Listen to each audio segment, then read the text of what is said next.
হয় জানো? আজি মই শিঙি মাছ লৈ আহিছোঁ। এয়া পুৰা পোৱা শিঙি মাছ 500 টকা কেজি আমাৰ ইয়াত।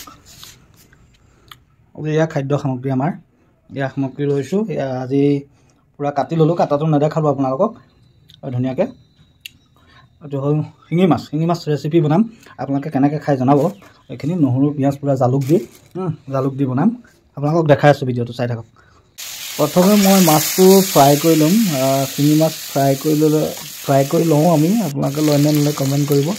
আৰু তাৰপিছত জালুক অলপমান ফ্ৰাই কৰি লৈছোঁ। ফ্ৰাই কৰিলে তাক মিহিকৈ গুড়ি হৈ যায়, সেইটো কাৰণে ফ্ৰাই কৰি লওঁ।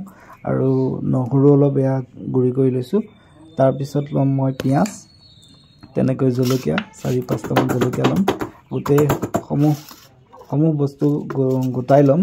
আৰু আপোনালোককো মই মোৰ ভিডিঅ'ৰ জৰিয়তে মই এনেদৰে ৰেচিপি কেনেদৰে বনাওঁ সেইখিনি দেখাই আছোঁ। আপোনালোকে চাই থাকক ধুনীয়াকৈ আৰু কমেণ্ট কৰিব আপোনালোকে কেনেকৈ যি শিঙি মাছ বা মাগুৰ মাছ বনায়। মই এনেধৰণে নহৰু পিঁয়াজ আৰু জালুকৰ গুড়ি লৈ ল'লোঁ। আৰু এয়া বইল কৰি লৈছোঁ। আলু বিলাহী আৰু অলপমান দালি দিছোঁ। দালি দি বইল কৰি লৈছোঁ। আৰু স্বাস্থ্যৰ কাৰণে খুব সুন্দৰ ৰেচিপি হয়, স্বাস্থ্যৰ কাৰণেও ভাল হয়। এতিয়া পিঁয়াজ পূৰা ৰঙা কৰি ভাজি ল'লোঁ। ভাজি লৈ তাত মই যোনটো দালিটো দি দিম। দি পেলাই তাৰপিছত সুন্দৰকৈ মই তাত জালুকৰ গুড়িখিনি দি দিম। জালুকৰ গুড়ি দি মাছটো যোনটো ফ্ৰাই মাছখিনি দি দিলোঁ। এয়া ফ্ৰাই মাছখিনি দি দিয়াৰ পাছত যেতিয়া উতলাৰ পিছত তাত মই অলপমান ঘৰুৱা ধনিয়া আনিছিলোঁ। সেই ধনিয়াখিনি এয়া চাওকচোন কি সুন্দৰ ধনিয়া, একদম দেখিবলৈও ধুনীয়া হৈ আছে। এয়া ধনিয়া মই ধুনীয়াকৈ কাটি পূৰা দি দিম।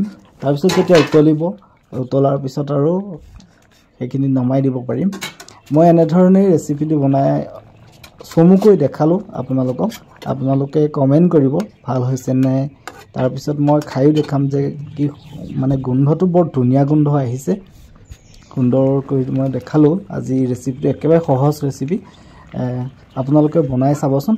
তাৰপিছত খাই চাব। এয়া হৈ গ'ল, মোৰ ৰেচিপি কমপ্লিট হৈ গ'ল। আপোনালোকক এনেদৰে দেখালোঁ। আমি ভাত বাঢ়ি ল'লোঁ আৰু এতিয়া মই খাই দেখাইছোঁ আপোনালোকক। এয়া বৰ সুন্দৰ হৈছে, আপোনালোকেও খাই চাবচোন। যদি ভাল পায় এটা কমেণ্ট কৰিবলৈ নাপাহৰিব। আগলৈ এনেধৰণৰ ৰেচিপি সৰু ৰেচিপি বনাই দেখুৱাম। আপোনালোকে ভাল পালে কমেণ্ট কৰিব। ঠিক আছে, আজিলৈ আহোঁ। ধন্যবাদ।